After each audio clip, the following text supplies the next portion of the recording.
Hello friends, இன்றைக்கி உருளைக்கிழங்கு போண்டா எப்படி பண்ணுறதுன்னு பார்க்கலாம். இதுக்கு தேவையான பொருட்கள்: ஒரு பங்கு கடலை மாவு, பாதி அந்த ஒரு பங்குல பாதி அரிசி மாவு, 1/4 டீஸ்பூன் தனி மிளகாத்தூள், தேவையான அளவு உப்பு, ஒரு 2 சிட்டிகை பெருங்காயத்தூள். இது கரைக்க தேவையான அளவு தண்ணீர். இப்போ உருளைக்கிழங்கு போண்டாவுக்கு உள்ள மசாலாவுக்கு தேவையான பொருட்கள் பார்க்கலாம். 5 உருளைக்கிழங்கு வேக வச்சு தோல் உரித்து மசிச்சு வச்சிருக்கேன்.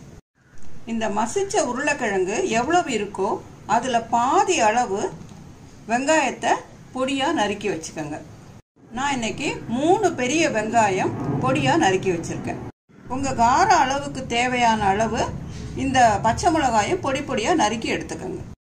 தாளிக்க தேவையான அளவு எண்ணெய், தேவையான அளவு உப்பு, 1/4 டீஸ்பூன் ஜீரகம், 1/2 டீஸ்பூன் கடுகு, 1 டீஸ்பூன் உளுத்தம்பருப்பு, 1 டீஸ்பூன் கடலைப்பருப்பு, ஒரு ஆறுக்கு கருவேப்பிலை, 1 டீஸ்பூன் எண்ணெய் விட்டுருக்கு. இப்போது எண்ணெய் காஞ்ச உடனே கடுகு போடுறோம்.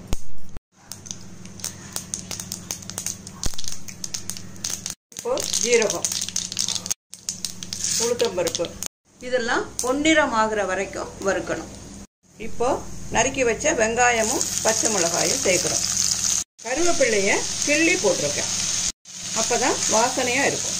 வெங்காயம் வதங்கும் போதே உப்பை சேர்த்துடுறேன். வெங்காயம் நல்லா வதங்கினதுக்கு அப்புறம் சிட்டிகை மிளகாத்தூள்,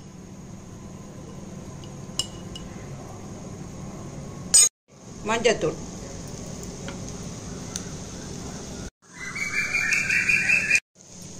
இந்த மசிச்சு வச்சிருக்கிற உருளைக்கிழங்க இதோடு சேர்க்கிறோம்.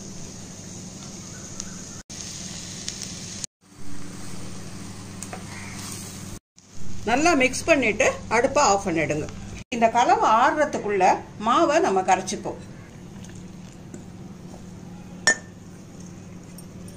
இந்த கலவையை ஒரு தாம்பாளத்தில் எடுத்து போட்டுருங்க, அது நல்லா ஆறி இருக்கும்.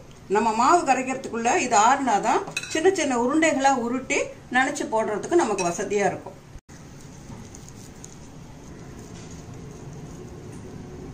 எண்ணெயை நல்லா கையில் வச்சு ஹீட் பண்ணிக்கோங்க.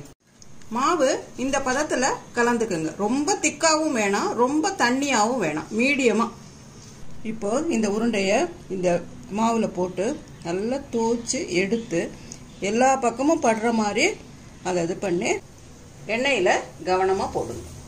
இது ஒரு 2 நிமிஷம் கழித்து இப்படி பெரட்டி விடுங்க, இல்லாட்டி போனால் ஒன்றோட ஒன்று ஒட்டிக்கும். உடனே பெரட்டுனா அது உடஞ்சி போயிடும். ஒரு 2 செகண்ட் கழித்து அதை பெரட்டி விட்டிங்கன்னா ஒன்றோட ஒன்று சேராமல் இருக்கும். இது தனித்தனியாக இருக்குது பார்த்தீங்களா, அந்த மாதிரி இருக்கும். நல்ல பொன்னிறமானோன்னு எடுத்துடலாம்.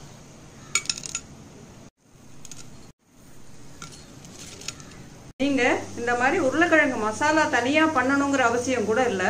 மத்தியானம் உருளைக்கிழங்கு கறி பண்ணுவீங்கல்ல சாப்பாட்டுக்கு, அதையே மசிச்சுட்டு மாவு மட்டும் கரைச்சி சாயங்கால டிஃபனுக்கு இதை நினச்சி போட்டிங்கன்னா ரெடி ஆகிடும்.